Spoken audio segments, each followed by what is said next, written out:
Chemotherapy can take a lot, but West Virginia lawmakers say it shouldn't have to take a patient's hair.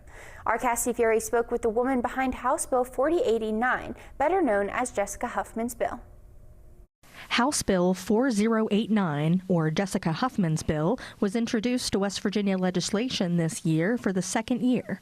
It's now up to Governor Patrick Morrisey to sign it into law. And I believe, looking at the language, we would be the first to include Medicaid and the public employees insurance, which we felt was really, really important because some of those folks need it the most. Jessica Huffman, a breast cancer survivor and registered nurse at W.Va Medicine Camden Clark, lost her hair after undergoing IV chemotherapy 2 years ago.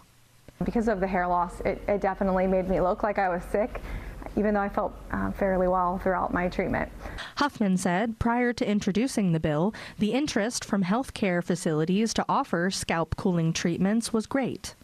There are plans for many, many different healthcare centers that are offering chemotherapy to begin offering scalp cooling treatments, both in larger hospitals and rural sites, which I think is wonderful for West Virginia. The bill was sponsored by Delegate Walter Hall, whose sister passed away from cancer. The only place we did see an added cost was going to be to the Bureau of Medical Services, so Medicaid patients, and because it was a federal share, our total cost for the state was very low, around $150,000 or so. So I don't think that something like this is going to majorly raise premiums, and as a working individual with children and trying to keep up with cost of life right now, I wouldn't want to stand for something like that. So that was something we thought about.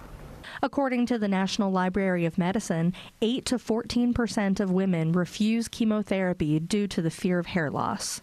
I do think this is way more than a cosmetic issue. I think it's something that could really save lives. If we look at saving 8% of lives that are not doing it right now, that's a lot of people. Typically, a bill would become a law within 90 days after the governor signs off.